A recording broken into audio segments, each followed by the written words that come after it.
Loud.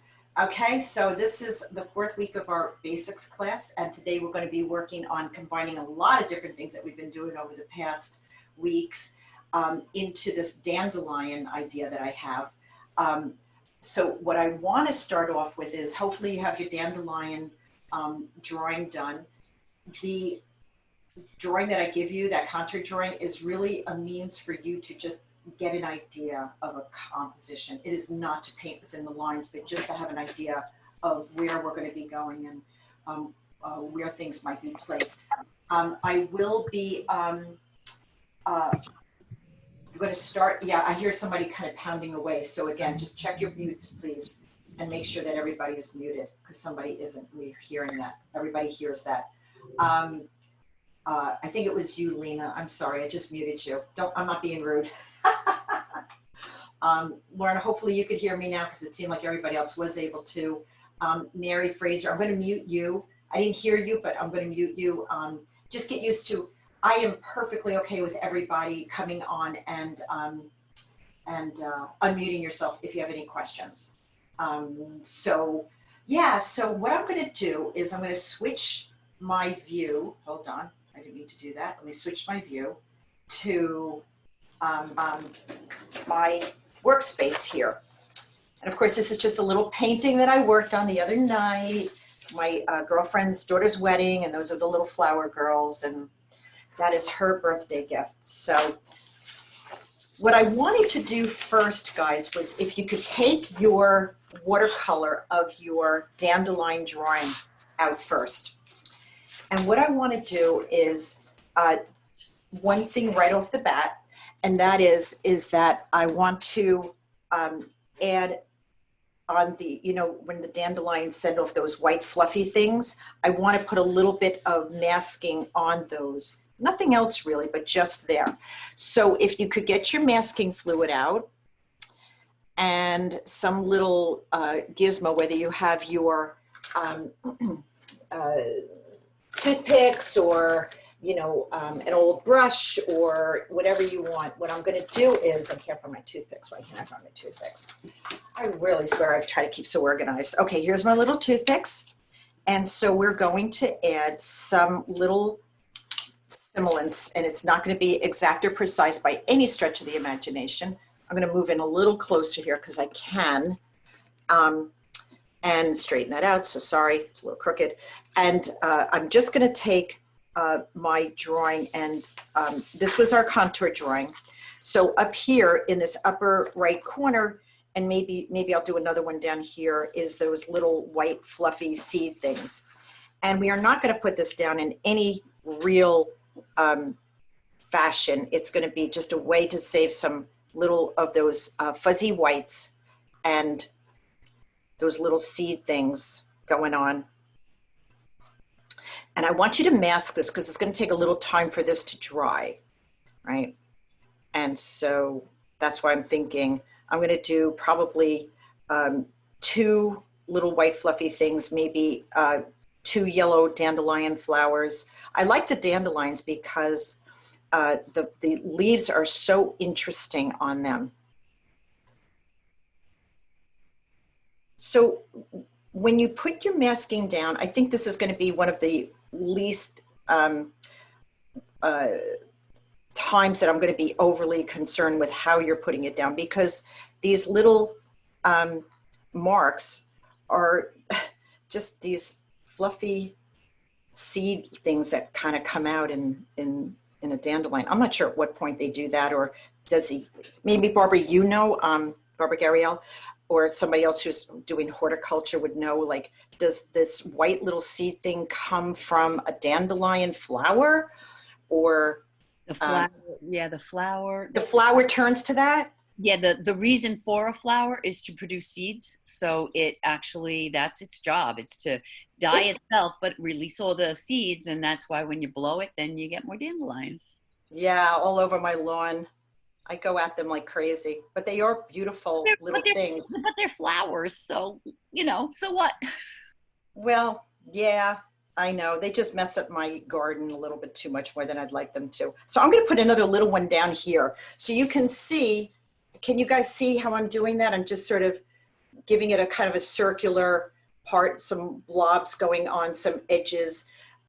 You know, remember we have lots and lots of ways to get a white back, so we don't have to be overly conscious, but I'm going to take you through a really nice exercise with this, and we're going to be using a lot of the, some of the things that we've done early on, and some of the newer things that we've done, and some of the things that we're going to do today. So I'm going to be integrating, really do think very hard on all this stuff, so that really bringing you guys the absolute most I possibly can, jam-packed.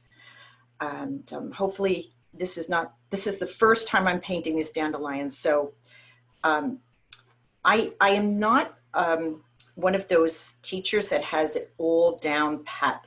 I am going through it with you in the moment. I really am. I'm not going to really do anything else. Just, I'm going to hold it a little closer, just those two little spots, okay? And then I'm going to put this aside. And I want that to dry as we move on to our first set of textures. I'm going to talk you through these a little bit. This is my first set of textures. It's a piece of paper that I have transferred into 8 equal boxes. Let's see if they all show up. Yes, they do. Okay, good. Get that out of the way. So here's my, as you're doing this, I'm just going to talk you through this a little bit. A sheet of watercolor paper. This is, I don't know, 12 by 16 or something like that. It's a pad of paper, 10 by 14. I actually got this at Michael's when it was opened. I used my coupon. It's not a pad that, it's just a pad that you flip through. It's not a pad that you are sealed on all 4 sides. So, but it is important, I think, to do these little vignette things that we're doing on the actual paper. If you don't have the arches, your results are going to change and be different. Of course, they won't be what they could be. I'd like you to have the best experience you possibly could on this paper. And so that's why I recommend it. Okay, I'm just straightening this out a little bit. Okay, there we go. That looks a little bit better in my camera. Turn my little video camera on there. So if everybody sort of just has their 2 little spots whited with their little blobby whites, that's our little dandelion seeds. I want to talk about our first box, which is our first upper hand area, is called salt. So I'm going to put salt right up here. And I think we're going to use some salt today. Now, if you don't have all of these different things handy for yourself, just save the box and I go back to it. I got my sponges. I should have been ready. See, look, I'm not even ready. You think I'm like all got it together here, right? Well, not so much. So give me thumbs up if everybody has some nice whites on their dandelion seed sections. It shouldn't be all, okay, I got a bunch of thumbs up. Good, good, good. Okay, I see nice big thumbs. Great. Okay. To get salt, now there's all these questions about what kind of salt do we use? Do we use kosher salt? Do we try sea salt? Do we have, you know, regular table salt? Here's what I'm going to say to you guys. Explore, try them all. I don't know. Your experiences will be different based on the amount of water, to the amount of salt, to the amount of pigment. It always changes. And so I don't have the answer. You may find the answer online. I find that I'm just going to wet this area a little bit here, that one upper right corner, left corner, sorry. And I'm going to drop some color. What am I going to drop in? I'm going to drop in, I'm going to drop in some, something really vibrant and fun. Little, oh, look at that moving, kids. Oh, yeah, baby. That is what I love about Mamari. Mamari paints move. They really do take on a whole life of their own. This is the primary blue. It's very similar to phthalo blue. Okay, so that is my blue color. It is very, very saturated. I've got a lot of color going on there, and I'm just charging it up with a little bit more color, okay? And I'm going to take salt. What kind of salt? I have no idea. I got all these salts that I got from Trader Joe's. They had a whole sample pack. I got Himalayan pink. I've got Kalahari Desert. I got Inca Sun. Kosher salt, table salt. Guys, just explore. This is something that you need to do, to just explore. I have a pinch in my hand, and I'm just going to gently let them come down. And don't create a salt mine. Don't go overboard with adding so much salt. What's going to happen is that the salt is going to dissolve in time, and it takes its time, and it creates a little crystallized effect on your paper, hopefully. Some paints do it better than others, but that's really a good amount, I'd say. You don't want a salt mine on your paper. It just isn't, more isn't better. And let's wait to see what happens. Different paints will do different techniques. While I'm here, I'm going to go in and I'm just going to drop in a little bit deeper indigo just to make sure I get a really good result. I'm just going to drop in one little section, some indigo, and let it, this is really, really wet right here. And I'm just going to see what happens. Let it move a little bit. Yeah, okay. There we go. I'm just going to, and you just have to let it wait and dry and see what happens. Hopefully, I get a good result with that. We're going to see. Again, different paints and different types of salts will give us a different result. So what kind of result I'm going to get? Honestly, I don't really have any true methodology for this. This is your exploration, your opportunity to find out what works. If you come up with a good solution, I'm all ears. I love hearing from you guys. In fact, Barbara Stump last week, was it, or the week before, told me about another type of white. It's called Dr. Martin's Basic White or something like that. And she said it's a very good opaque white. So Dr. Martin's white is a very good white. And I realized that I forgot to tell you guys about another way to get a white, which is masking tape.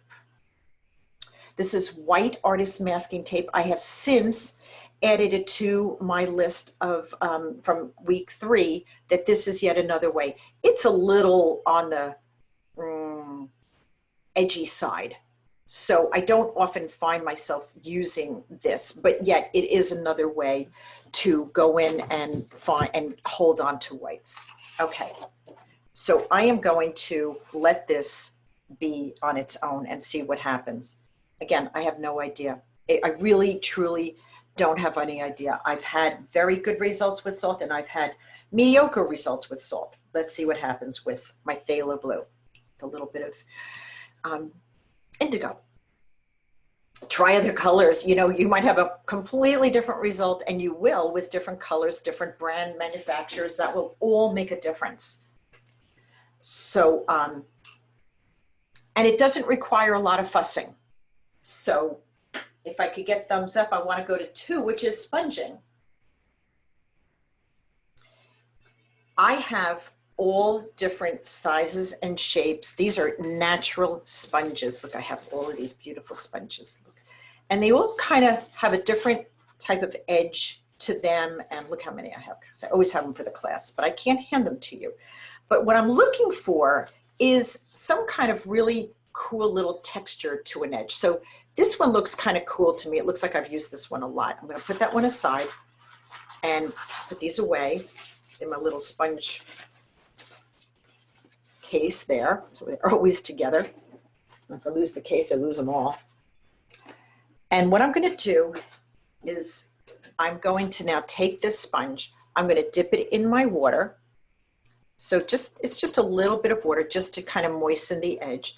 And I'm going to put it into I'm going to go into Cascade Green.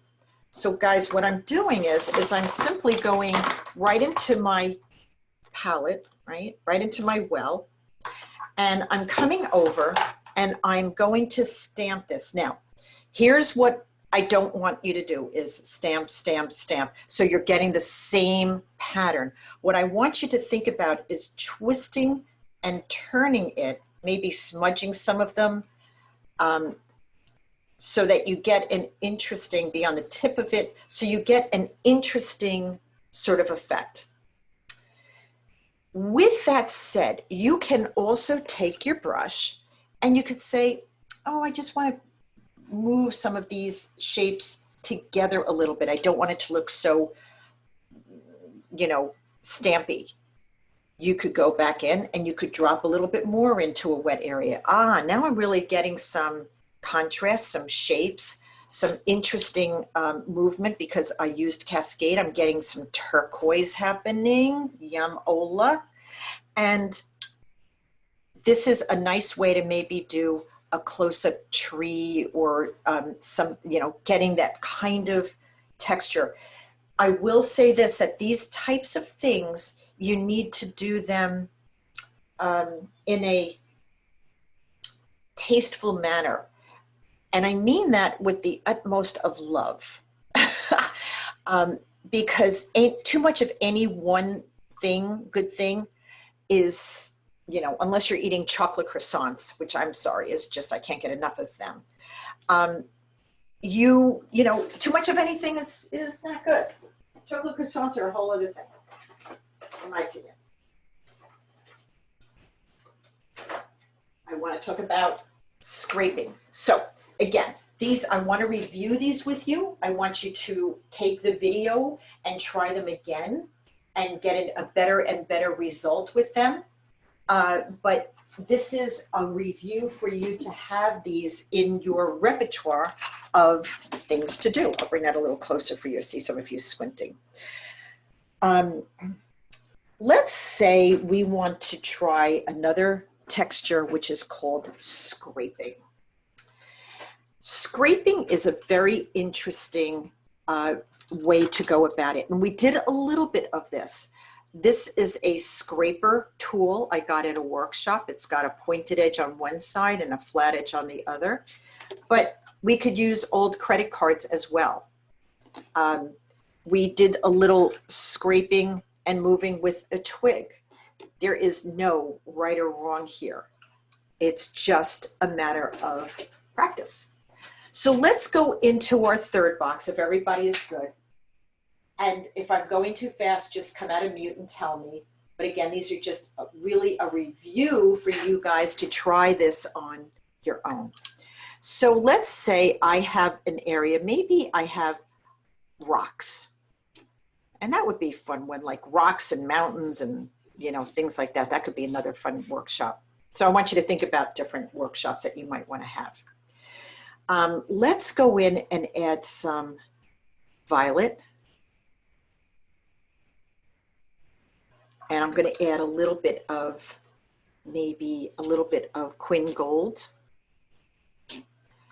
And maybe a little blue. So I just dropped in 3 colors. Why? I don't know why. Just because I want to see what happens. Okay. Again, everything with watercolor tends to be a little bit about the timing. So if I were to take, let's say, my little Blick preferred art, how appropriate, Blick, a little card from Blick. You can go in and while this is wet, sort of scrape areas to create a rock kind of formation.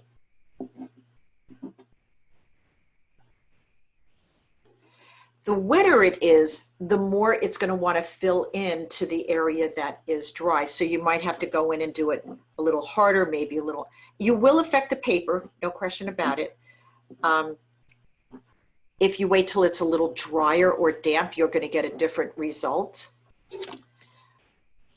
You could use your twig to maybe some grass shoots coming up in front of it.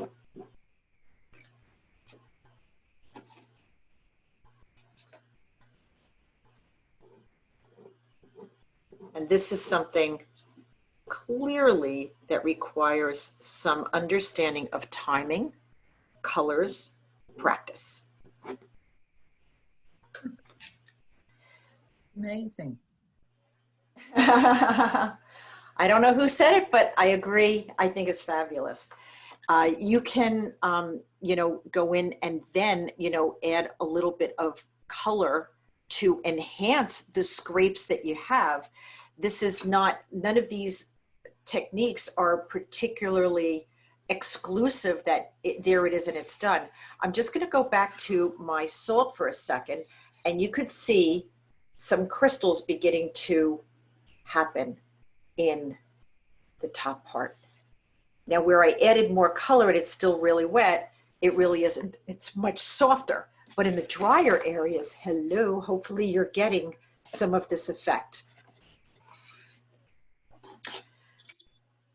So scraping. Now that it's a little drier, you may have to dry off the edge of your credit card. Don't use any good Visa for this. And this is a technique. And you'll see that it's filling back up because it's still moving, right? And it's pushing back into the damp area. The only way to really understand these techniques is to continuously do them. Got a little paper fiber on that.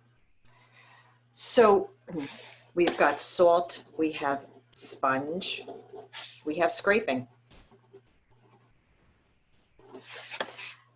Next, we're going to do cotton swabs. Cotton swabs. Okay. Not just for your ear. A little bit of water. And I'm going to go into, we started doing our lilacs this way. Here's my lilacs. Here they are. And again, it's not just any one thing that I did. I flicked, I melted, I, you know, splattered. But this is what got us started on this particular painting. And it was recommended to me by, I believe it was Amelia, who told me about, she had seen a demo, and I said, oh, let's try that. So let's say we want to try a lilac leaf, okay? They're very kind of, you know, puckery, right? So again, what you don't want is to create a pattern. You want it to be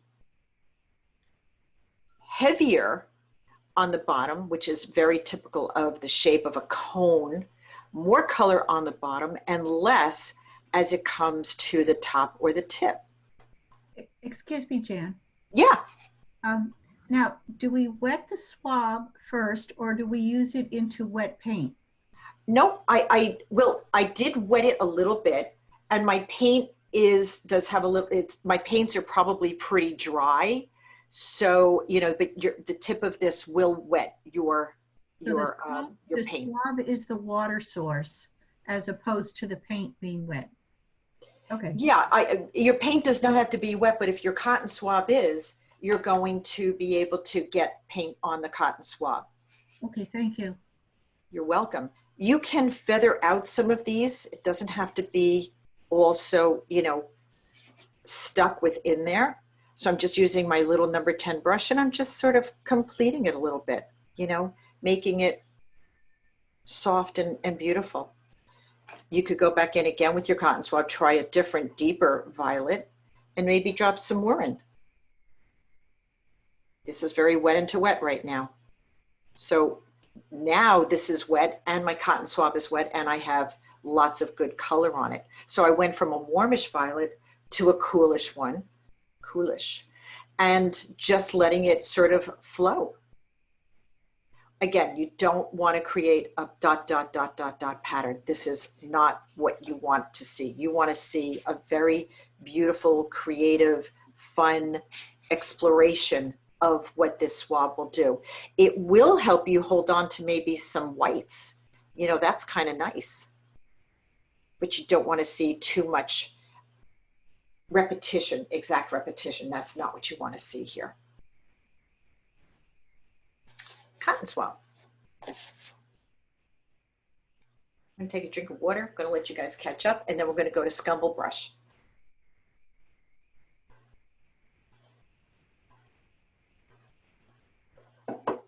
Now, for those who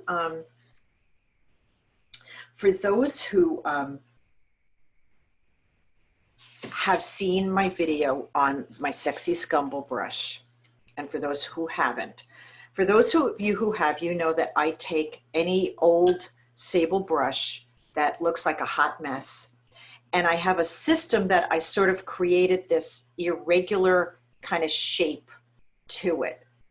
What this does is it enables you to have kind of funky dry edges. And we used this in the beginning. And again, it's hard to not tie in all the classes into, you know, do an exclusive step by step. Remember, we did the dry brush and we saw what happened when we used a very thirsty brush. We had all these irregular edges. This is just a sable brush that, you know, I probably spent a lot of money on at one point, and it just doesn't hold a tip anymore. And they really are making the synthetic so beautiful these days that you really don't have to spend the money on a sable. But I'd be hard pressed to find any artist who hasn't bought a sable brush and has it, and it's sitting in the back, because a lot of these other brushes that we use, the Prado Escoda or the Silver Black Velvets, these are great synthetic brushes that have a beautiful tip to them. So why would we like worry about, you know, a Kolinsky horse's tail, you know, on our brush? With that said, we spent a lot of money on them, so let's make them work for us.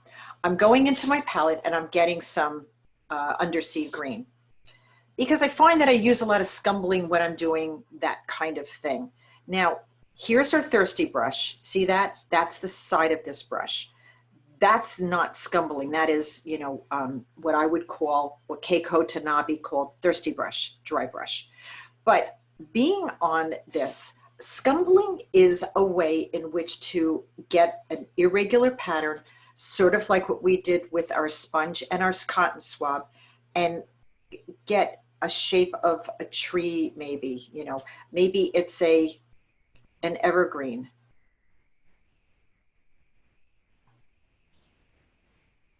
It's sort of calligraphic. It sort of gives you a chance to be not like this. You don't want that. You want it to be an interesting shape. The practicing this is a really wonderful technique to do. And because no tree is any just one color, so maybe I'm adding some limbs here, maybe some lower, it becomes an interesting shape, and that's what you want. Maybe we'll add a little bit of violet to it, violet and green. What a great combination, right? So this is definitely another tool that you just need to practice being on the side of it, the tip of it, and the movement of your brush does enhance the use of this type of brush. I call it a sexy scumble brush.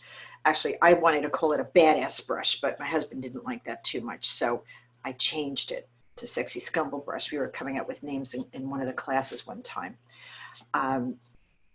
It just gives you really interesting shaped trees, you know. I think I'm going to be using this today because I could use this to sort of get those leaves on our dandelions, right? Those leaves are sort of a little on the scruffy side looking. They kind of have a unique scalloped sort of scruffy shape. Well, this enables me to do that. So I'm not sitting there staying within the lines with my other brush, you know, like just staying in the lines and staying in the lines. This gives me a chance to explore beyond that and let my hand sort of scumble across the page. Takes practice. So, oh, and look at my, oh, I hope you guys all got some nice salt. I got some nice salt going on there. Ooh, baby. So this is what I would call scumbling.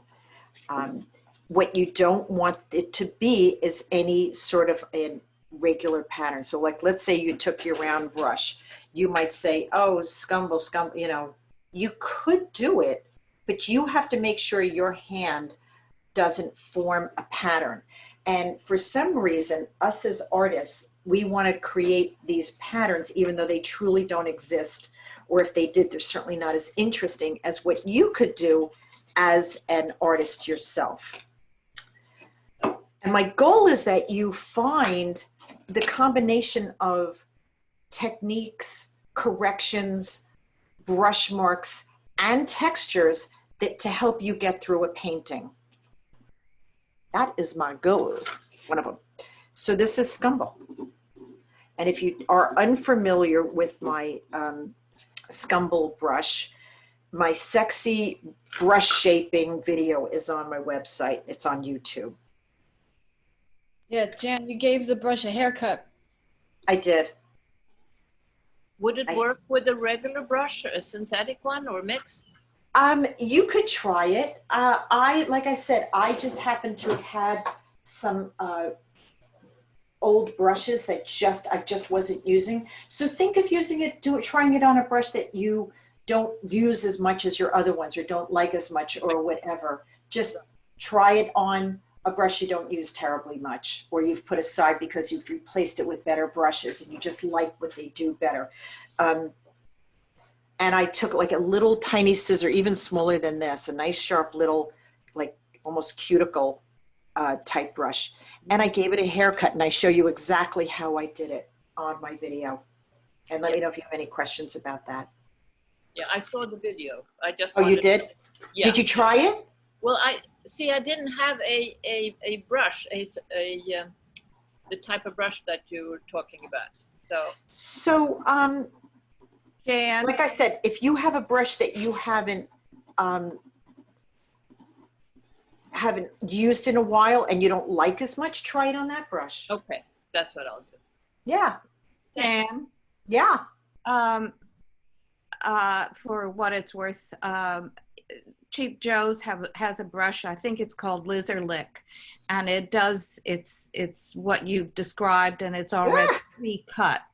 What's it called? And it does. It behaves exactly the same way that I see yours doing. So if someone's worried about or doesn't have a brush to cut into, it is available commercially. You guys are the best. What's it called again?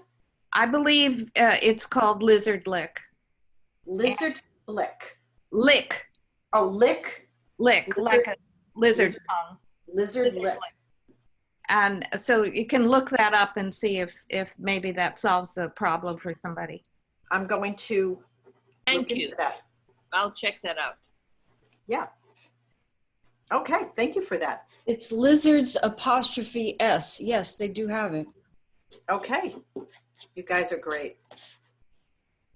You know, I could see going back to my scraping that I did it a little bit too wet and it filled in. So there's definitely a timing there. So I would want to go back and kind of readdress that with you at some point. Like I said, I'm sort of doing this right with you guys. I really am. Let's go to the next one, which is scoring. And I'm going to go into my, this is my undersea green. It's a great tool. So here's a little, you know, maybe I want some grasses or something, and I sort of pulling these out. But I've noticed here, you know, they're not really showing up as well. Well, you can use a scoring tool, which has this tip here. You could even use a piece of twig. You could use, sometimes on the back of a brush, it has an end to it that you can then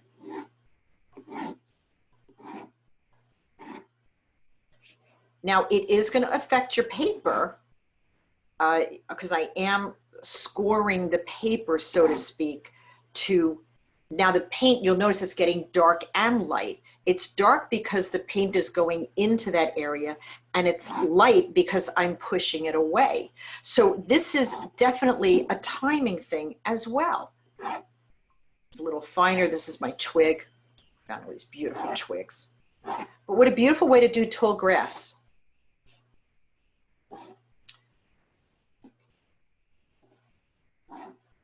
If I use a little bit more on the edge of this brush, you can see I got a little thicker.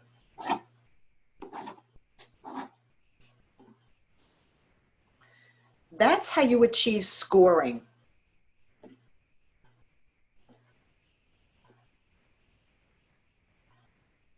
You know, and I think that that's a really beautiful way to approach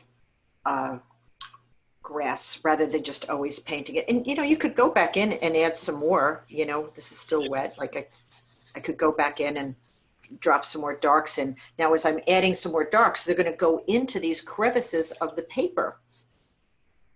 Right? Jan, can you just repeat what makes it light and what makes it dark?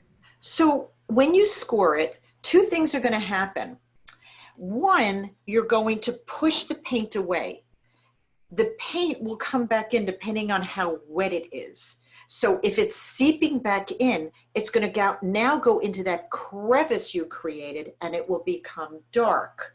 But if it's a little drier and you're doing this, it will pull the paint out and keep it away. So again, it's a timing thing that's happening here. And that's just, and both are beautiful. It's beautiful that they're going dark. I'll hold it a little closer. And it's beautiful that they're going light. It's a little bit of both. But it'll go into the area that you scored and be darker if it's wetter. If it's a little bit drier, then it'll push the paint away and it'll make the paper show through underneath it. So again, these things become timing. And I got to tell you, talk about timing. The more I wait for my salt to work, the better it's looking. Oh, I didn't know anything was going to happen. I really was getting nervous there for a while. When I tell you I'm in the thick of it with you, I am.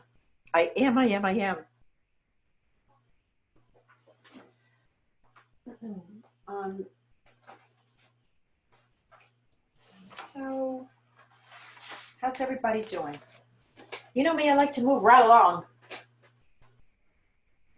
I'm going to wait till I see some thumbs. Okay, I got a lot of thumbs.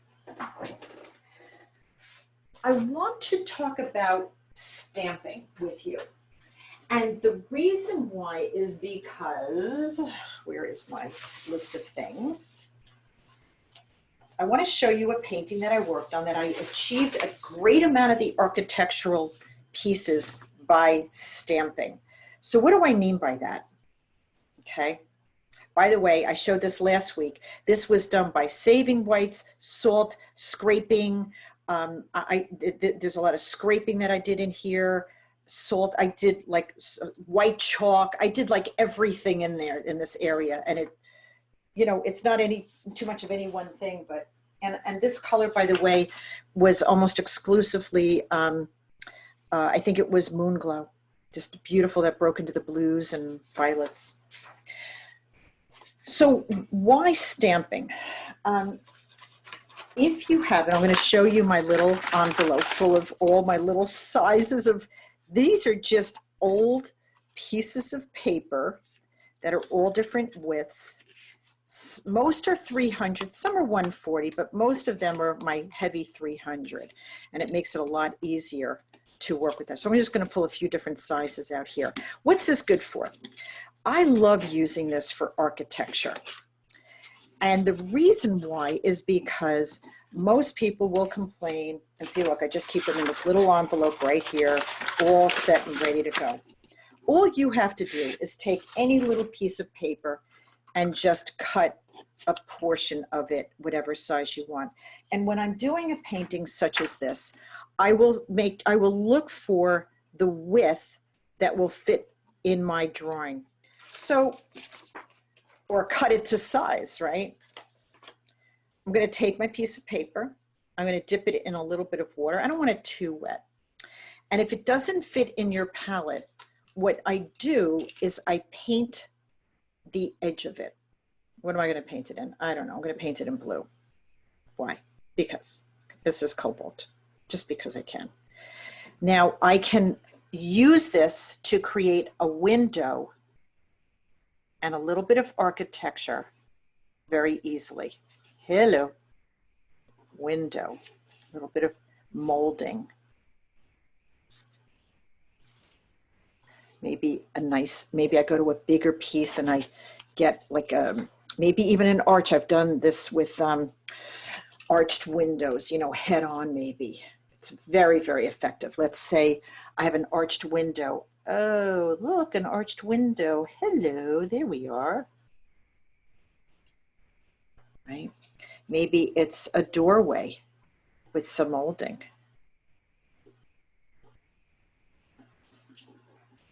This is a very effective way to get a whole lot of nice, sharp, crisp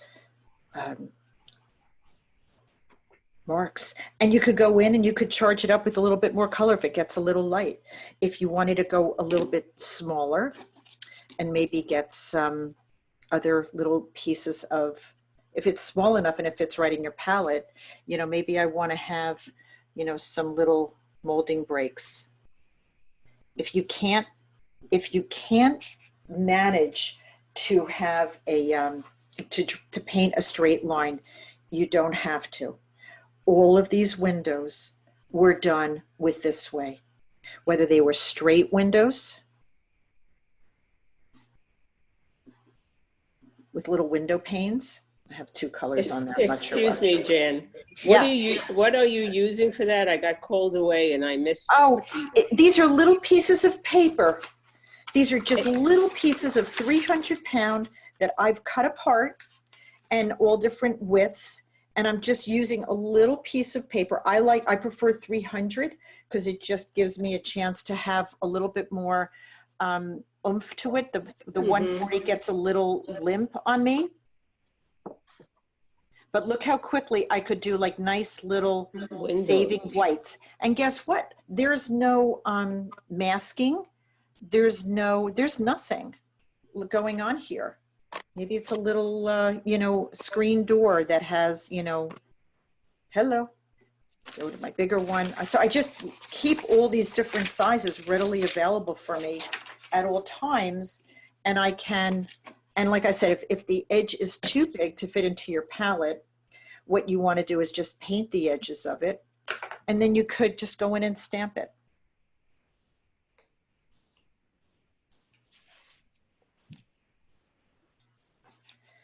And what a nice effect. Nice, clean, architectural effect.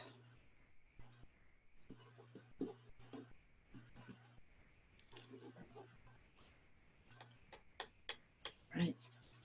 So much fun. There's so many things we could do and so many ways we could do it. And if it doesn't, you know what, if it stamps and it doesn't, it's a little broken, I actually like that too. I don't have the original painting here, but some of these lines are very much broken.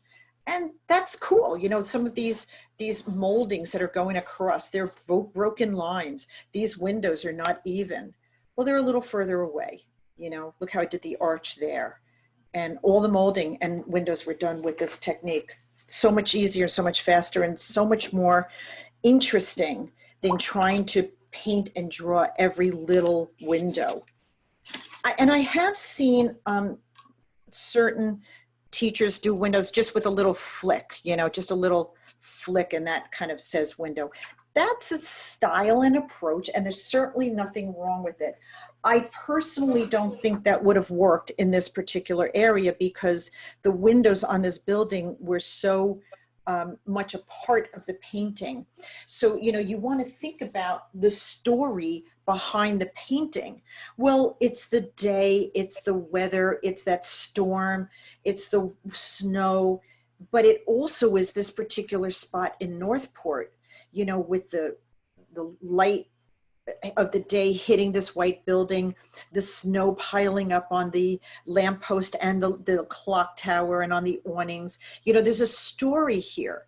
And these architectural pieces being so close forward, this was a very effective technique to use.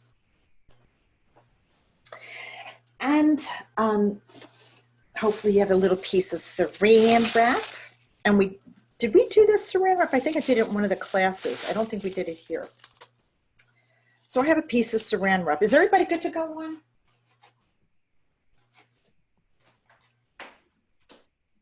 Okay, good. All right, I got a few thumbs up. This is just, again, I want to demo it. I will send you the recording of it. And it's just a great way for you to all to experience these different techniques and decide which of the ones you want to use for your painting. Same thing with the whites. Choosing how you want your whites to be, really, how you want them to happen. Like I said, in this painting, this is in Reeby's. I saved some whites. I don't think I masked anything, but I used white chalk. I used scoring. I used salt. I used an abundance of things going on here to sort of get that snowy, wintry kind of mix. Jan. Oh. Yes. Yes. How did you get, I saw this painting before and I was always fascinated by the snow piled up on the lamppost. Yeah, here and here. Yeah. How did you do that? You just saved whites? Is that what I simply didn't paint it. Oh, okay. I simply didn't paint it. Yeah, exactly. Now, if you're not comfortable or good with saving your whites, guess what you can do with your cotton swab is you could sort of go in there with your masking fluid and save those little fluffy sections and then toss this out. Oh, okay. You know what? I just love saving whites. I just love it so much. So I've gotten, because I love doing that, I've trained myself to do that, okay? And I do realize that requires, some foresight, some understanding of it, some practice and whatnot, which was why we learned all of those beautiful correction techniques and getting our whites back techniques. So again, guys, refer back to the previous classes to utilize those skills and then decide which of them you may want to do on a painting like this. I pulled out a lot of guns to do this one, I really did. The stamping and, like I said, the wash down, some probably splattered it with some water, some salt, some scraping, some, when it was dry, some chalk. I did a whole lot of shaking going on here. But I did not, the one thing I didn't do anywhere was use masking fluid. Did not use masking fluid anywhere. I don't know.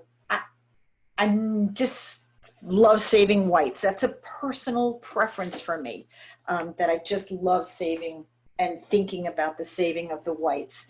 And I think that it's through that I sort of gain more confidence doing it.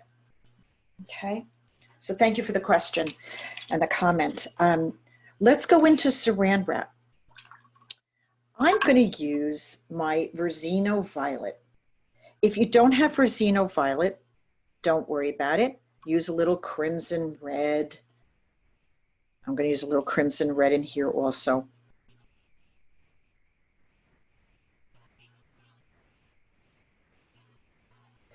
Maybe a little, going right up my color wheel, maybe a little warmer red and maybe a little bit more. Okay. This is going to require practice and waiting. So I have a piece of saran wrap. It's not very big because this area is kind of small. We did this with leaves also. I'm going to now take this and I'm sort of crumpling it up and I'm putting it in a circular manner on my paper. And I have to kind of leave it there. we did this with leaves also, and they came out really beautiful. And this is just a wonderful thing to try. This must be done while it's wet, because what's going to happen is that as the saran wrap dries, it's going to leave some interesting, unusual patterns in our rose area. This is a rose, in case you didn't guess. And I just have to leave that. If I want to take a scrap piece of paper while you're doing that, and I'm going to do this in a bigger area, maybe with some greens as leaves. So I'm going to take, while you're doing that, I'm just going to take a bigger area. Oh, I got some pink and violet on there. Good. I got everything on there. It's a little cascade and maybe a little bit of violet. So I'm just going to sort of put some color down in this area here, right? So totally not paying attention to it. And I'm going to maybe put it like it's a vine maybe. And I'm just going to let the saran wrap hit the painting wet in spots, and you've got to let it dry. This is one of those things that I got to tell you takes practice. It doesn't always work for me, but I could kind of already see some maybe leaves and, vines coming out of this. So if you're not really looking to have a particular type of leaf, you may want to try that. This you simply can't touch until it is dry. So we have to set both of these aside, both my rose flower and my leaves. I'm going to set these aside because, like the salt, and that salt really came out good. We now have 6 textures. I have another 10 to show you. Oh my God. But before I do that, we're going to go back to our dandelion. So I'm going to let you play with your saran wrap a little bit, catch a breath. I'm going to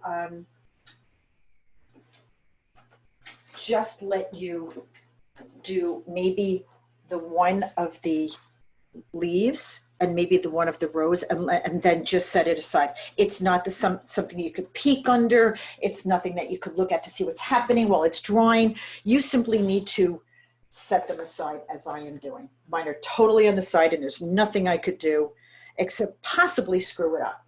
So I'm going to leave them and see and trust that something beautiful is going to happen with them. Okay.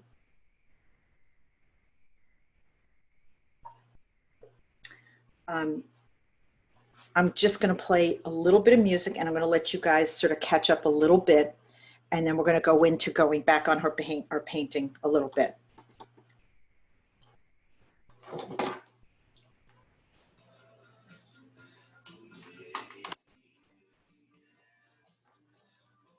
And you can dance if you feel like it.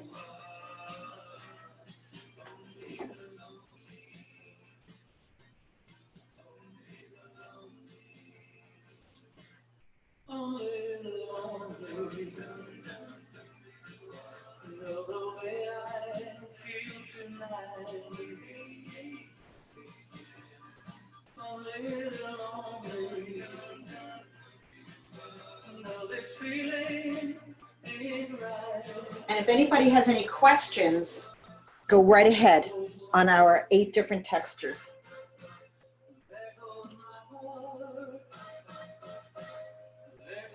Jan, can you please put up the picture again of the textures?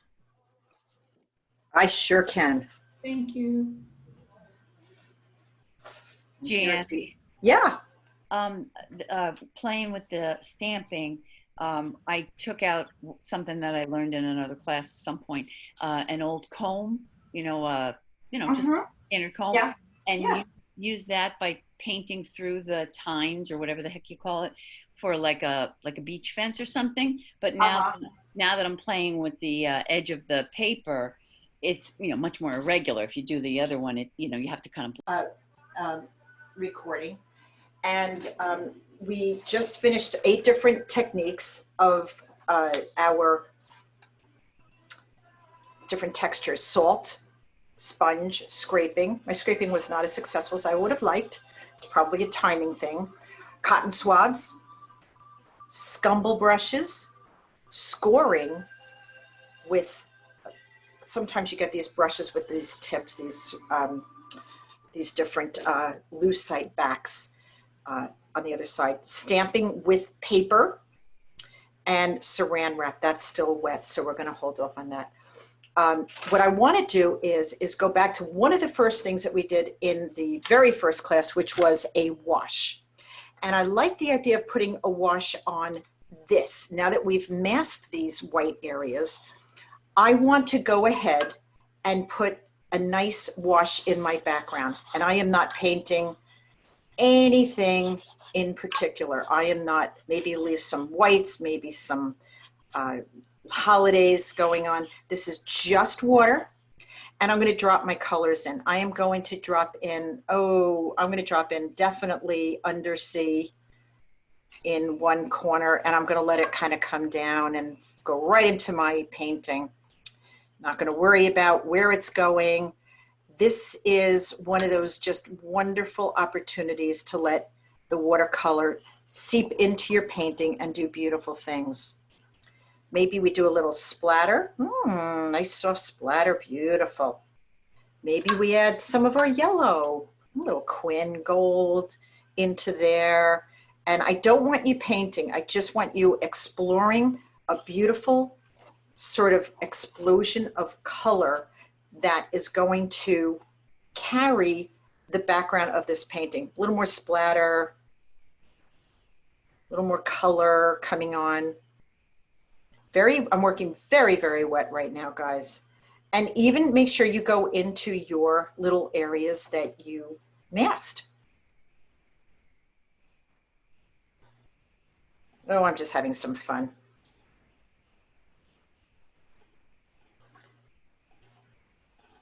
So I just basically used two colors. I do want to drop a little of my cool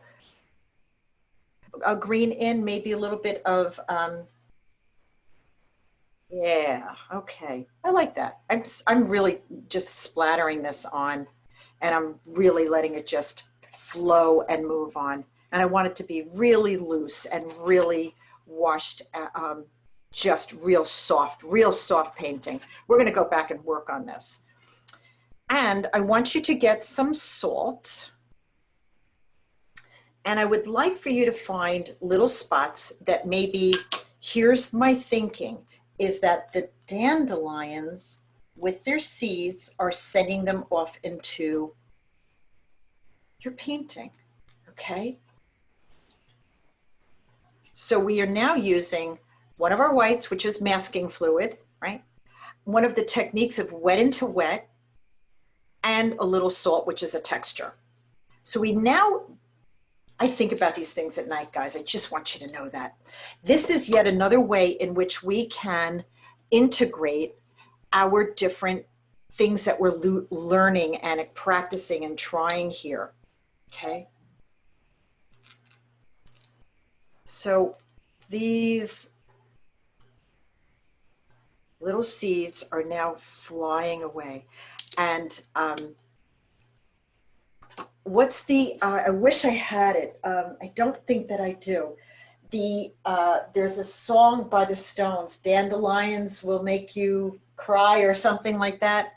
I don't know. He's probably talking about some kind of drug, if I could imagine Mick Jagger doing such a thing. But tell me if she laughs or cries. I can't sing, but if anybody knows the song, you could sing it, go right ahead. Tell me if she laughs or cries, Dandelions. What is it? Oh, I can't remember. I'll have to see if I have that song on my playlist. So I'm just going to stop. I'm going to put this a little closer so you can all take a look at it and see what I did. I did not worry about anything at all. I didn't worry about where I put, I can't even see my painting Dan, underneath can it. I ask you something? Of course. How did you get the smatterings? Every time I did it, I got big lumps. I didn't get. Well, if it's wet, you will get big lumps, but they will dissipate if your paper is wet. So if your paper's wet, it will be a very soft sort of approach. Oh, all right. My paper is wet, but I got big lumps.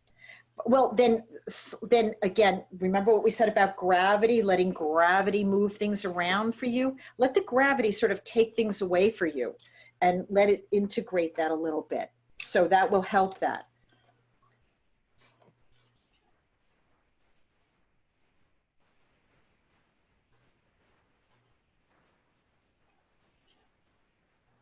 What did I do here? I just added a little dark on one side of the two areas that we masked so that I could really let the whites show up. That's why I did that. What color green is that? That's actually my, it isn't, it's my, thank you for asking. It is my beloved indigo. Okay. This is soaking wet. So it's just so soft and so beautiful.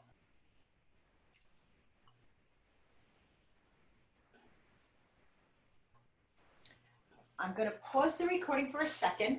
I'm going to let you guys catch up. I really apologize. I screwed up that beginning, but at one point I'll do this again and I'll send it to everybody. Hopefully I didn't get me dancing, but I think maybe I did. It says pause. So I think I'm recording now. Do you see recording? Yes. Okay, good. I think I recorded myself dancing, guys. This is really going to be the sickest little video. So now, this is a simple little makeup brush. That's what these are. It came in like a whole package, you know, like 10 for like, I don't know, $5 at TJ Maxx. And what I like about this is that once we have a, yeah, that's really going to be bad. I really think I recorded myself dancing. Oh my God. You guys are just going to have to fast forward past that one. Let's take some burnt. What's that? That'll be the best part. Oh, well, maybe then you'll dance with me. This is a little burnt sienna, okay? So let's say it's, you got, you know, some type of little fur baby at home, and you want to indicate fur. Can you see what just happened there? I just got beautiful furry little edges. Now, I don't want to overdo that because you certainly can, but what a beautiful texture to get. And again, you don't have to put fur everywhere for anybody to know that it's a dog or a cat and there's fur on you know, the animal, but in spots like where their ears are sort of tufted and maybe on their tails. These are things, all of these little textures are things that we want to use with discretion. Okay, so that's fur. Everybody with me on that? And again, you may not have this, you know, type of brush. You may want to try one of your brushes that, you know, perhaps has some, I don't know if you're going to get the same effect. You know, you might be able to get it depending on the kind of brush. This is a Simply Simmons oval wash. And, you know, you could pull it out. I could definitely get it. Somehow these makeup brushes seem to do a really nice job. Doesn't mean you can't find another brush that does a good job for you. Okay, this is very exciting. Wait till you see what I have in store for you. And some of you know what I have in store for you and some of you do not. There is a website called Tim Holtz, H-O-L-T-Z. Tim Holtz has a section of his website that has stencils. Tim Holtz, Stampers Anonymous, and this one is wood grain. Now, this wood grain really only works if it's straight on. If it's something that's going into a perspective, it would not work. These little brushes come in handy when we're using this, the little hairline brushes that I have, the hair brushes, makeup brushes, because I'm going to show you. You sort of need a drier brush to do this and not a lot of water, just a little bit of color. But what a great way to get a nice wood grain. Hello. Now, I would not leave it that way. Me, myself, and I would melt some of these marks into the paper. It just looks more painterly when you do that. Maybe drop in some other colors. People will get the idea that it's wood grain without you know, knocking them over the head with it. That is Tim Holtz, Stampers Anonymous, and that is wood grain. A nice effect.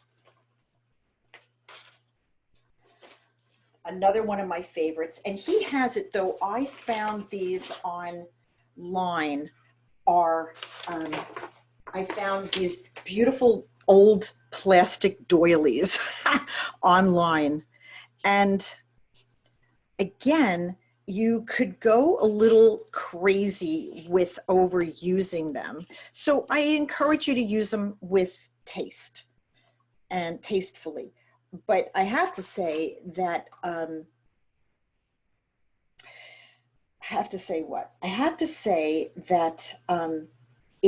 the idea of going crazy and using and painting every bloody little piece of lace, the thought just makes me want to blow my brains out. Now, some people like that idea, you know, not I. And again, I'm just going to feather off these edges into a nice background.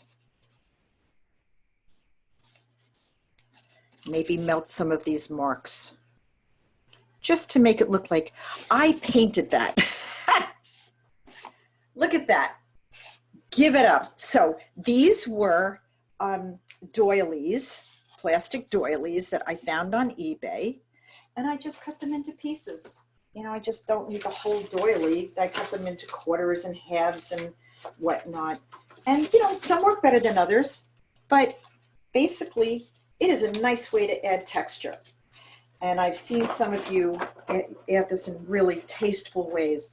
I mean, look at how detailed this one is. I'll do this one this way, okay, just over that one, and I'll change the color. So you may not have these, and it's okay if you don't. I'm showing you what you can do. See, I'm kind of rolling this around and I'm sort of getting it in those grooves without a whole lot of water, because the water will just seep underneath it if I try to do too much. But look at that. So you may not have these, but I encourage you to find some of these different textures and stamps online. Or I'm sorry, yeah. or at the dollar store, maybe. Yes, absolutely, at the dollar store. Absolutely. I've tried paper ones. They don't work quite as well. Now, this little sample pack I got at Cheap Joe's. And I apologize because the thing got ripped, but it's something many textures. And I think I got this one. There's 4 different ones. I got these at Cheap Joe's. So let's say you wanted to have some kind of a, I don't know, mesh or maybe a little pattern in your street or in some mechanical thing that you did, or who knows what. You don't have to explain yourself to me.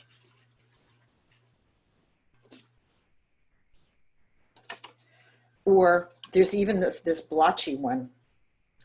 I'm just using any colors I have here, guys, you know.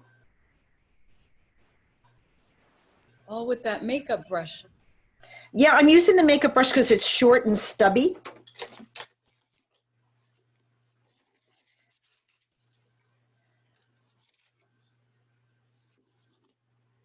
Hey, this could have been a cool dandelion. I didn't see this before. Look at this.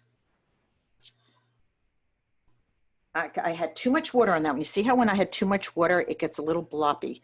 Let me try that one again. With less water, more paint. Hello, that's kind of cool. Sort of feels dandelion-ish, those little seed things. All types of textures to have fun with. So I'm going through these rather fast because you probably don't have these, but I want to show you what's possible. And I love, love, love these stencils. So now I forget who it was, but somebody very funny sent me, what kind of alcohol did I mean when I said alcohol? And I was not talking about the kind that she had in a bottle marked vodka. This is something I must say that I have never used. So I truly am trying this for the first time with you right here, right now. I don't know what to do, so let's add some color. I'm going to add, I don't know, a bunch of colors because I'm not sure how it reacts with any one color. That's a little green gold. Okay. Maybe I'll go down to a little burnt sienna. And maybe I'll go down to a violet because I don't know what's going to happen. So, and I don't know what's going to happen with what type of color. I have no idea. I've never used alcohol before. I know that people produce beautiful results with them. Me, I've never really tried it. So what I did, guys, was I put alcohol into this little bottle with a little dripper on it. And I'm just going to take a little bit of it. Propyl alcohol, rubbing alcohol? Yeah, rubbing alcohol. And I'm just going to drop some things on it. Oh, look at that. Hello, some really nice things are happening. Maybe you're doing something with bubbles, you know, those are beautiful bubbles. You know, how beautiful. That's a really pretty. So I did it in my green gold, I did it in my violet and in my raw sienna. Jan, Burnt sienna, yeah. I didn't have a dropper, but I used another end of my sponge and it worked well. I'm sure it does. I think you could create these kind of marks. Even if you took it, let's say, and you put your brush in it, which I'm going to do. And again, these are all things for you just to keep exploring. And what if I flicked it, you know? Hello, some nice things happening. Really beautiful. I love it. I love it. Just crazy about that.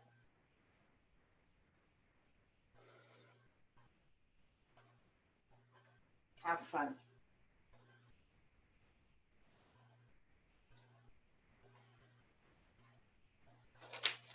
Okay. Fur, stencil, and alcohol. Have fun. If you're an impatient painter, as I am, I want quick results. I don't want to belabor things to the point of I'm sick of looking at this painting already. I've done that and I've been there and I don't enjoy it. So I want my experiences to be completely and totally enjoyable when I'm painting. And so these different techniques and tools will help you to find that level of enjoyment for yourself. Listen, some people love painting every single little piece of lace. I get it.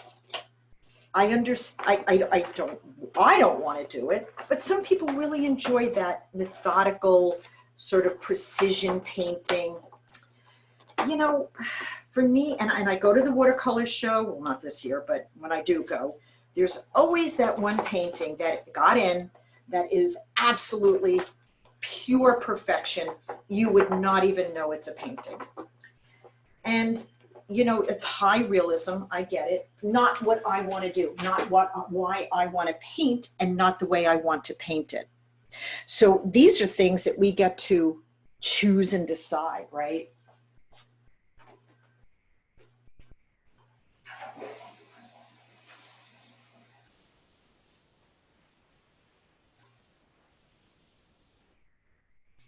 Okay, I was just getting some fresh water because it got really murky. So I wanted to talk about the difference between a regular spray bottle and a dot sprayer and what that can do for us. So if everybody's ready, is everybody kind of ready? And again, these are things, these are not paintings, these are ways in which you get to try these things on your own.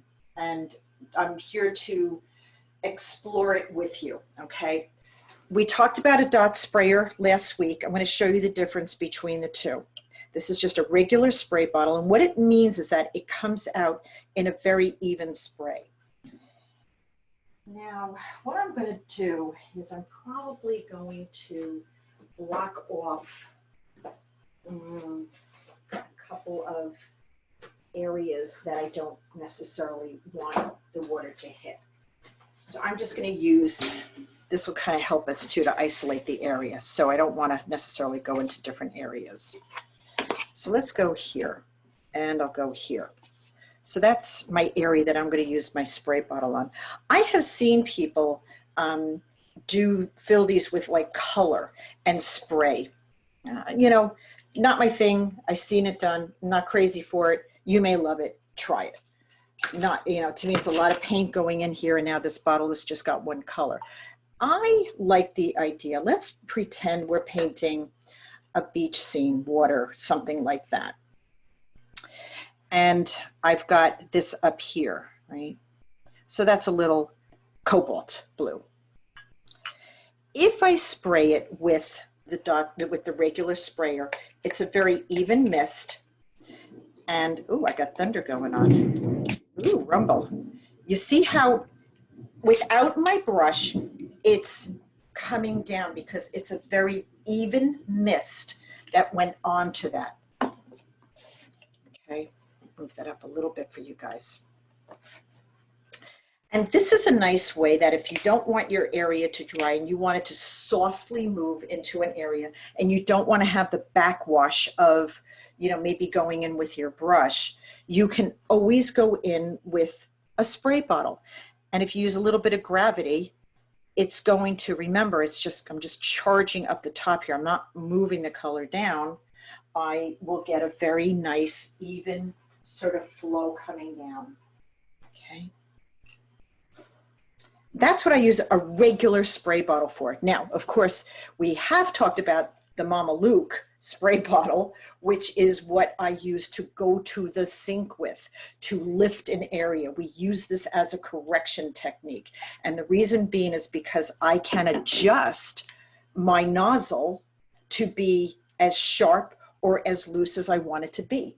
Let me show you really quickly an idea of what this can do. And I'm just going to lay this here, and I'm going to show you that the streams of light coming in was done with my big watercolor, my big spray bottle. These little ones will not do that. There's a time and place for the little ones, and these big ones, literally, I sprayed it until the paint came up to the point where I almost have no paint, but you feel that light streaming in. I did it on another painting too. I can't locate it at the moment, but not sure. Whatever. Hopefully you guys get the idea of that. Oh, and my dandelions are drying rather lovely. Oh my God. Okay. Regular spray bottle. Total place for that. You want that. What is the difference between a dot sprayer? I'm glad you asked. I'm going to show you. So a dot sprayer, what I do first, I'm going to move my water bottle right here, okay? And what I do first is I spray it into the water until you feel a resistance. And you will feel a resistance because it pumps and primes whatever's going on the inside of this. And when it comes out in a spurt, not an even spray. Why do we like that? You are going to see why I love this so much. I am now going to take my rigger and I'm going to pretend I'm painting some tree. If you could see how the spray bottle is now pulling my paint in unusual ways, in unexpected ways. I'm going to hold it a little closer so that you could see what's going on there. A dot sprayer. Now I can continue to spray this if I want a little bit more of that, and it's going to literally grab the color and bring it into these spurts and unusual places of water. So beautiful. What a beautiful texture that is. Oh my God. I use this a lot. What do you think of that? Isn't that just to faint for? Ugh. So it's a small bottle dot sprayer that you It's a got? small bottle, and if you get them on Tom Lynch's website, there's a little dot on the top that signifies, I don't know if you could see it in here. This bottle just has a regular arrow. This one has an arrow with a dot on the top. So there's a difference. And this one builds up a little resistance. You could feel it. Lynch, Tom Lynch. Yes, Lynch.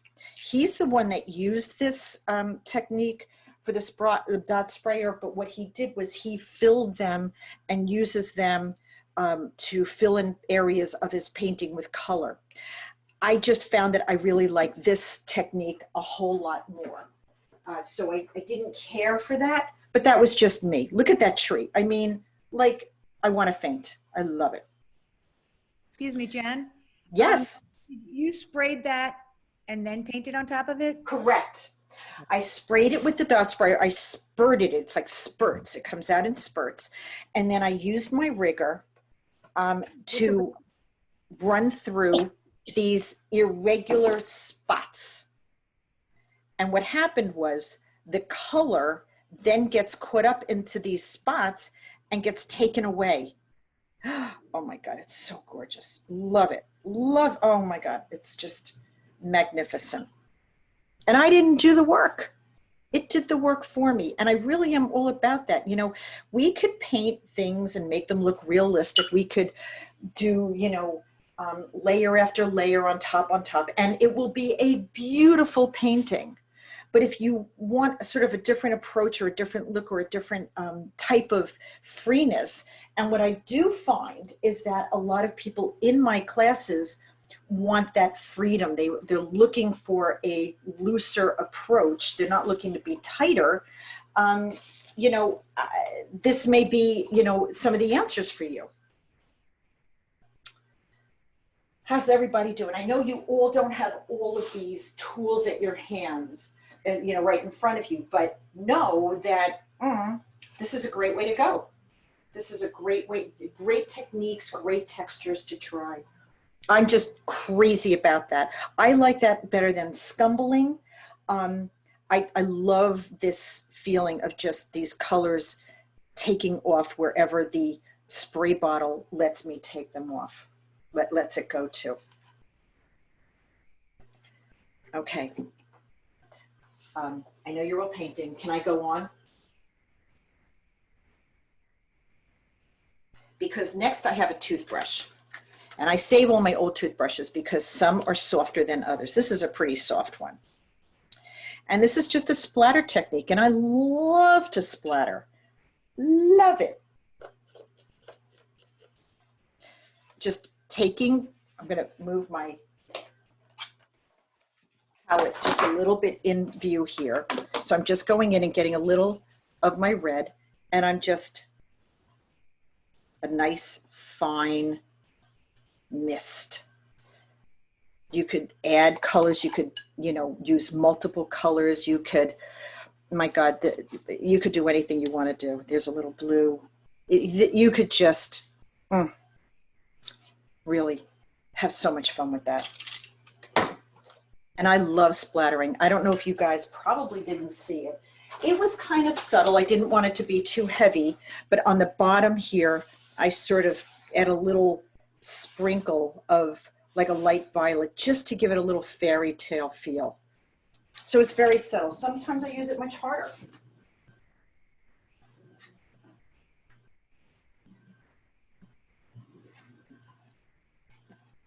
That's a toothbrush. I love using toothbrush. I love it. Now you also saw what I did when I was doing my dandelions, how I was splattering color. You can splatter with your brush, any size brush, really, depending on the size splatter that you want, into a wet area that has color, or just into an area on your painting that you want a bigger splatter. So here, I'm just got my brush loaded up with water and paint, and I'm hitting it with my finger. And you get a different type of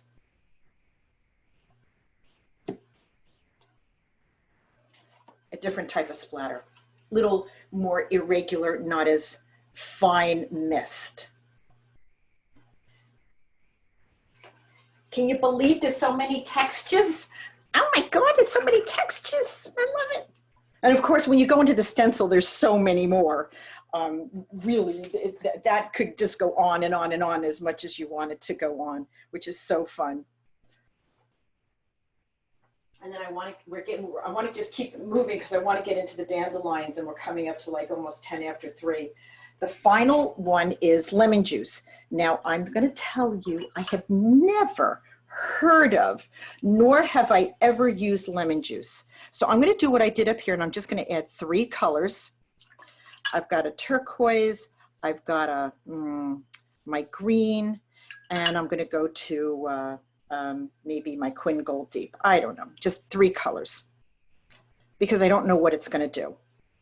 So there's my 3 colors.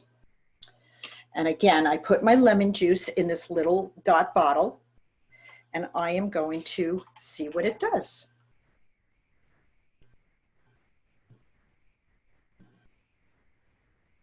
It's giving me circles. You know, I'm going to try it with a brush and see what happens.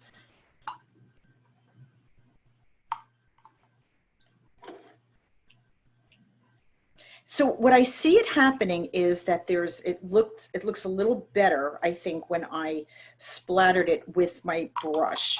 So I dipped my brush into the lemon juice, and I sort of splattered it. And it's kind of doing what a water on my brush might do. I don't know. Let's wait and see what happens. Certainly, I'm really enjoying the alcohol really pushed the color out of the way, and it did not create a blossom, which if it were water, it would have. Here I'm kind of creating a little bit of a blossom, but it doesn't look the same as a watercolor blossom. So it looks a little different to me.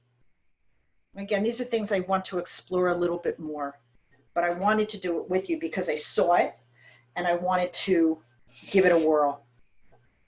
So guys, there you have it, 10 more textures. And really, once you get into the stencil, it just keeps going on and on and on until you just don't even know what to do with yourself. You're having so much fun. So yes. And Awesome. you said that if the coil of saran wrap could be a rose. So is that, can you go back to that right fast? Yeah, I can. And just do a. So here was what happened with my, I'll bring it a little closer for you. So that's what kind of happened. So now I do have a feeling of the start of a rose. And if I find here's what happened with my leafy vines. You know, it really has some nice, beautiful areas where the saran wrap hit the color and then pushed color away. So it's really kind of cool. So if I were going to build this, I would utilize these different spots that it gave me and build a rose. And of course, we could do a lot more of this if we want our next class to be flowers. It just gives us some shapes that we might want to utilize, okay? So, I mean, obviously it would require a lot more work, but it certainly gives you a fun start to your paintings. That would just require a whole lot more work. But again, beautiful ideas on starts. And it depends. I mean, you may want to go a little bit more abstract and less literal, and that will help you do that.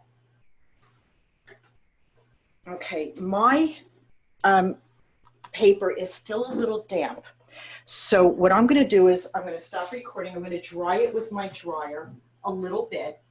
But I got really good blow away dandelions. That's the name of this. I knew it was going to be the name. I'm going to pause recording. Okay. Oh, yes. Okay. So I want to I had to dry this a little bit. The drying time on your paintings will differ based on the temperature and humidity outside. It's just one of those, things that we have to deal with. But I love, oh my God, I got such great effects with my salt. When the salt is dry, you can simply brush it off. Just brush it off once it's dry. Okay, all the salt is everywhere, now I have to vacuum. And I want to start building my painting now. So this is utilizing, look, we did a texture, we did washes, and we did wet into wet, and we did we went ahead and we masked these areas. So this is an interesting way of thinking to integrate all of these different techniques. You don't want to use them all the time. You want to select what ones you think will tell your story the best. And I love that idea of what is my story? And my story is blow away dandelions. That's my story. And I knew it was going to be my story, and I wanted everything to support that. And of course, the salt and the masking fluid really does. Now I want to get into painting. So I'm going to have my paints right here, and I want to go in and I want to start carving out.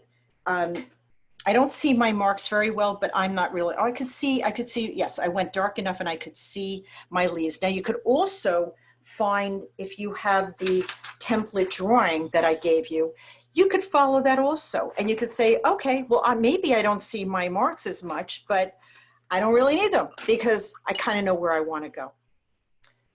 Number 10, I'm going to go into my Quinn. Jan, gold. did you take your first skid off?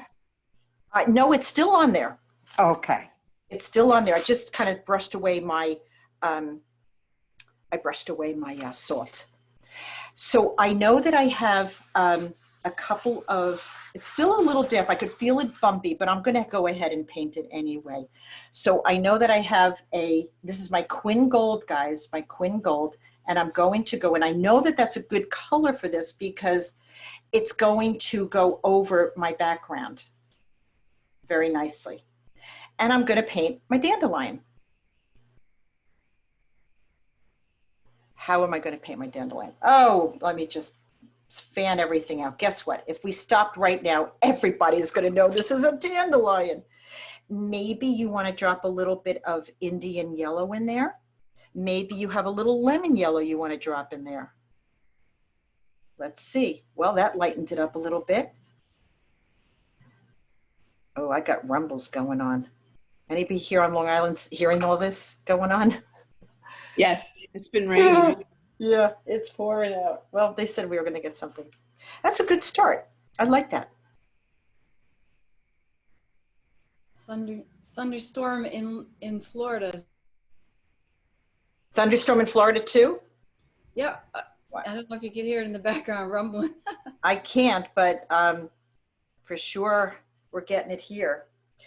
So I just created my first dandelion flower with a little Quinn Gold, a little lemon yellow, maybe a little schmanky translucent orange. Oh, by the way, guys, I meant to tell you while you're painting, if you ever want to try other colors and you don't want to buy the whole tube, there is something that Daniel Smith sells called a dot chart, color dot chart. And this is a sample of all of their colors that have little dollops of these colors. So you can actually try, what does this color look like? Oh, that's kind of beautiful. Perylene maroon, lovely. I think I'm going to order it, you know. So these dot charts. I think maybe they're all of, I don't know, $30. And you get, I don't know, tons of sheets that have all of their colors. So if ever you wanted to go ahead and try these out, I encourage you to get this. It's just such a great little tool. Okay, so I wanted to point that out while we're painting our 2 hours. Now remember, we do have some lifting techniques too. So let's say this got a little heavy. I could take a little bit of tissue and just lighten it up a little bit, just giving it a little lift. And then that gives me pause to say, you know, maybe I went a little too far, maybe I drop a little bit more color in. Jan, what was the last, you said you used your golds and your yellows. I used my Queen Gold. Yeah. I used my lemon yellow. Yep. I used an Indian yellow. Use whatever you got, and my orange. Orange. Use what you have. But think about color wheel, right? I went right down the color wheel. So I think I'm going to ignore my drawing. There's a nice light area here. I think over here where I got that darker color was where maybe I had my flower. I'm going to move my flower into a lighter area. So this is now going a little rogue, because what am I saying? I'm saying, well, okay, that's the drawing, but I don't have to stay within that drawing. And now I just found a little lighter spot. So this is where you get to decide what's happening on your painting. So I really just went right down the color wheel. You know, my yellows, my golds, and a little bit of my orange on the bottom, just to brighten it up. Look how that just brightened it up a little bit. And of course, this is the way I do sunflowers too.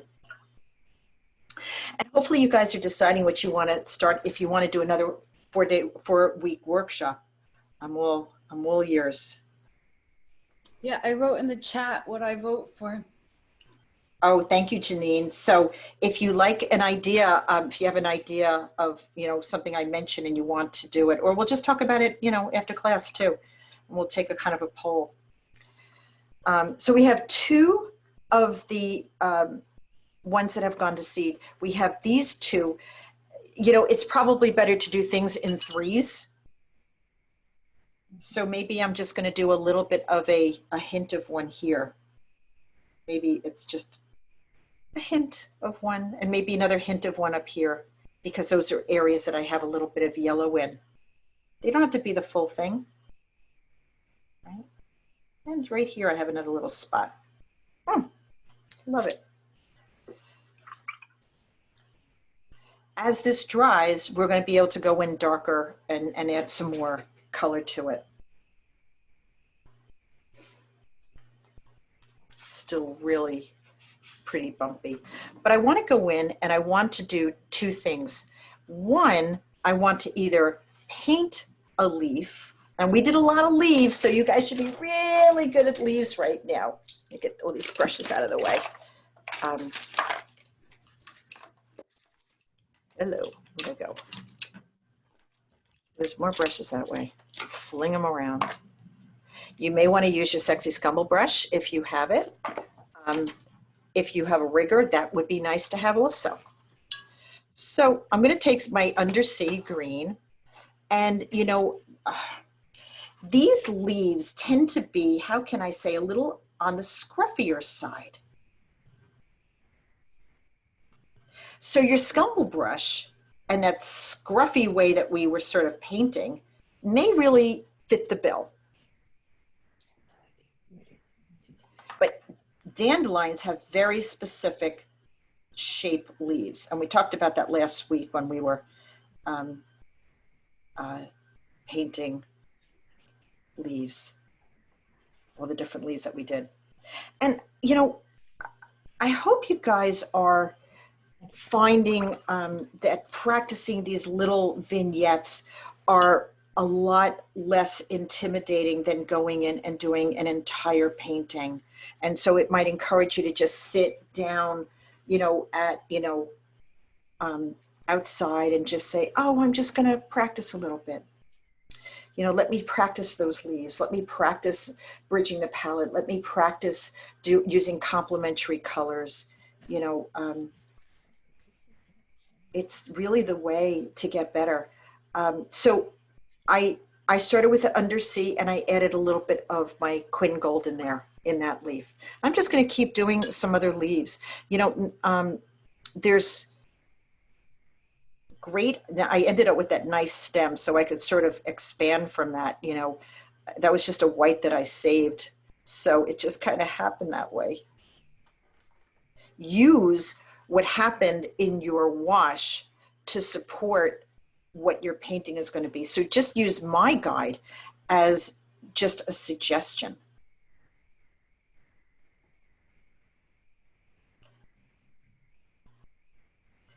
And you know, every leaf does not have to be done with perfection. Guess what? I just feathered that right out into the background. It does not have to be done with perfection. And find these beautiful ways in which to express that. Maybe I add a little orange into some of the leaves. Again, that's a great way to bridge the palette and make your painting far more interesting. Dan, Yeah. when you're doing like a pattern of flowers like this, is there something like a rule of odd numbers? Yeah, there really is. I mean, I prefer to work with odds, you know, although I do have the two, seed ones that have gone to seed. I balanced it by adding 5, 2, and then 3 more little flowers. So I did sort of think about that. So I don't know if you plant at all, but I gardeners usually plant like 1 star, 3, 5, 7 tends to be how, you know, rather than in equal, you know, numbers. So that's just, you know, again, our minds like to go into it being very patterned, a lot of pattern, right? But you know, it's nicer to break it up and have it be more unexpected. Is really a fun way to go. That's what I think anyway. And with that, you know, it's like you kind of go into like talking about the people like, you know, don't put your center of interest smack in the middle. But for every rule, you know, and we talked about this, I think, in one class, you know, look at Georgia O'Keeffe and how she broke every rule and everything is smack in the middle. But, you know, did it matter? Hell no. She seemed to have quite the success, you know, like, so did it matter? No. And I think that is important to, you know, address is following sort of what works for you. So, you know, now I haven't really decided where my center of interest is going to be, but I'm thinking it's going to be up here, and I'll tell you why. I want to find areas to build my most amount of contrast. And I'm going to do a little reverse definition. I'm just going to get some of these leaves done and just sort of build the composition. And I'm just sort of following my drawing, but I'm sort of not.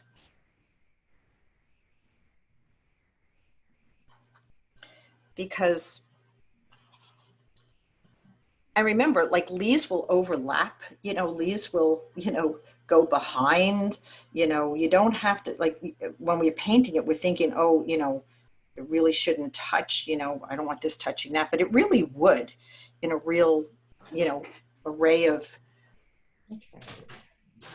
weeds outside.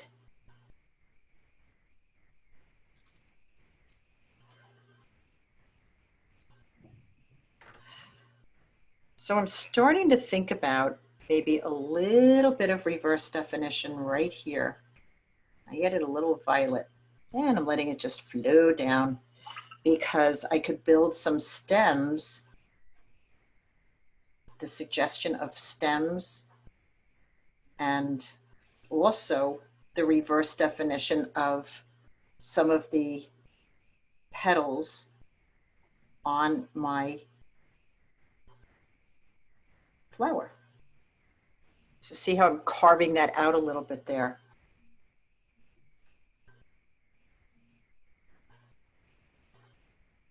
and here too.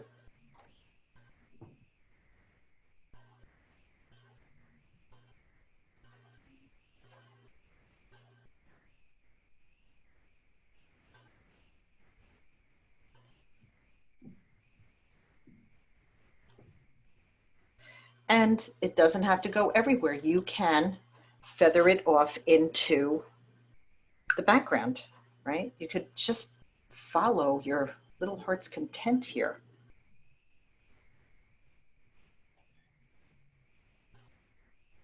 And yes, of course, I can't wait to lift off that masking fluid, which is probably going to be my next thing that I'm going to do because I just want to see what it looks like.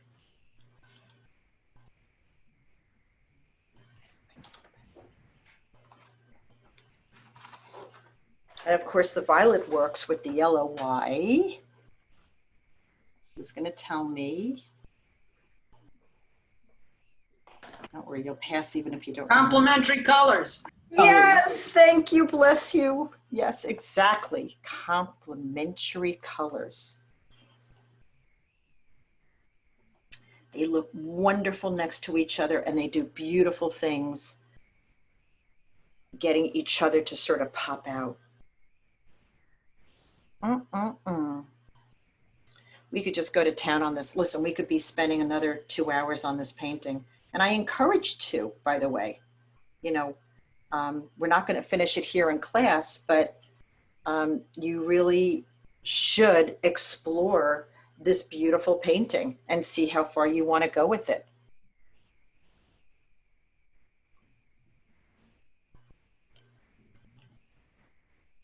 And guess what, guys? I'm going to say it.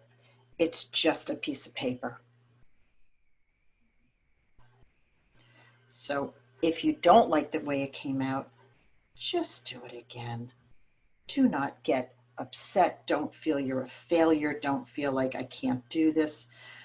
You know, if you painted as much as I did, you would be, you know, able to know what techniques to use in which situations and whatnot. You know, I've discovered these because I've taught, you know, hundreds of classes and tons of subject matter. And that gives me a really big repertoire of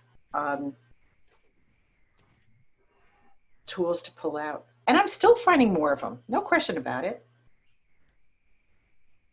Hey, Jan, if you don't have a scumble brush ready, let's just say, what other brush might you use for what you're doing now? You might want to use a rigger, and I'm going to tell you, I'll switch to a rigger because a rigger could give you, based on if you're on the tip of it or whether you're using it in a little bit more pressure or on the side of it. I'm going to just use a rigger. I'll show you what I mean. You might get a totally different type of feel to using that.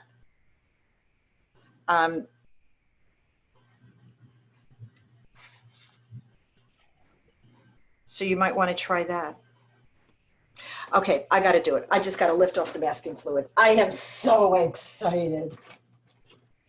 Jan? Yeah. Yes. Jan, when you were painting, were you trying to preserve the salt effect that you had on there? No, I really wasn't. You know, I wasn't looking to preserve it. I'm going to utilize it, of course. It's still there. But I wanted to get my, you know, effects in terms of all of the flowers and the leaves. So, but I have a lot of salt action going on for sure. Yeah, so, it looks great. So would it be smart to put a little more salt down? I couldn't say exactly, but I would try it. Okay. Absolutely. Absolutely try it. I'm going to pull some with my rigger.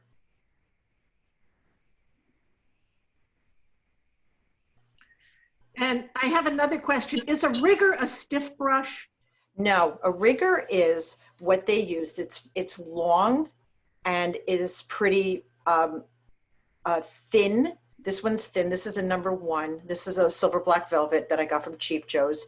And what it does is it's used for, they originally developed it for the rigging on boats. That's how they developed this. But it makes a nice line. But remember, we used our twig too one time to get that effect. So, you know, I do like riggers, but you know, the twig does give me a sort of nice effect also, you know. Yeah, both are. I like using everything at my disposal. I've got everything all around here. And, you know, you could scrape.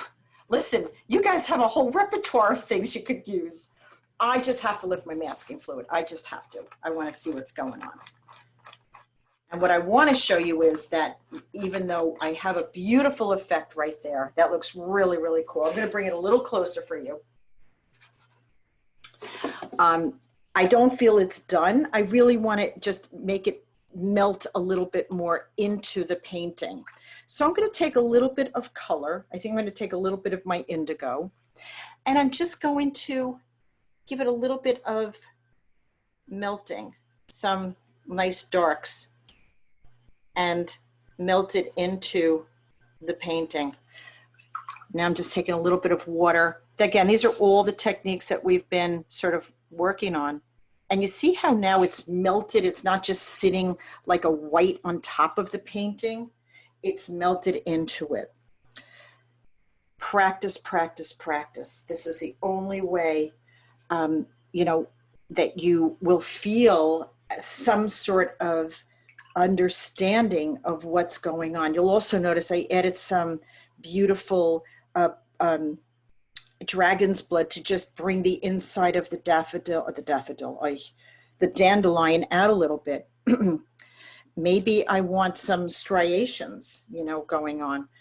Little dragon's blood. I could build it a little bit this way. I don't know how dry this is, but I could, you know, pull some of these out a little bit if I want to. I wouldn't go crazy doing things like that because it takes away from the looseness, but there, you know what? I'm going to take that back. This is your style, and this is you discovering your style within these techniques. So maybe you want to add more of the texture of the dandelion blossoms. Why not? Go for it. If that is what makes you happy, watercolor should make you happy, and it should give you an opportunity to explore the things that you want to do. Me, I love moving fast. I just love it. I don't want to belabor and linger over things too long. It's just my nature. If something takes me, you know, I don't know, too long, I'm just not happy. I feel like it's just overworked and overdone. That's a little indigo, guys. Look at that popping. It's giving me really, really happy, beautiful. It's pretty wet, so it's giving me some nice marks.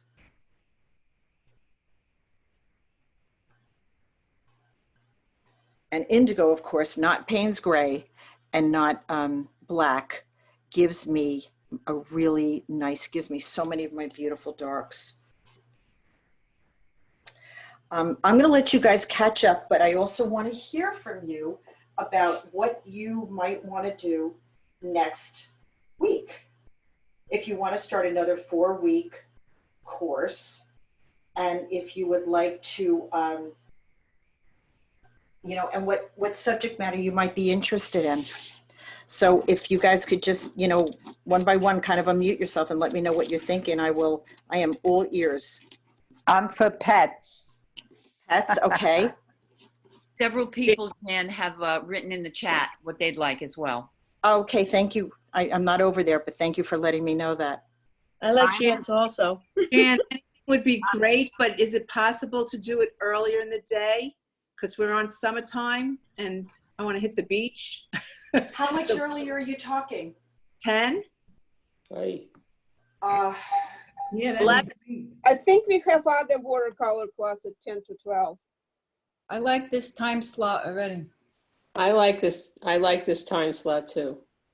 So I here's would what I would say. I would like it if if it could be just an hour earlier, only because I didn't know and I planned, I have another commitment.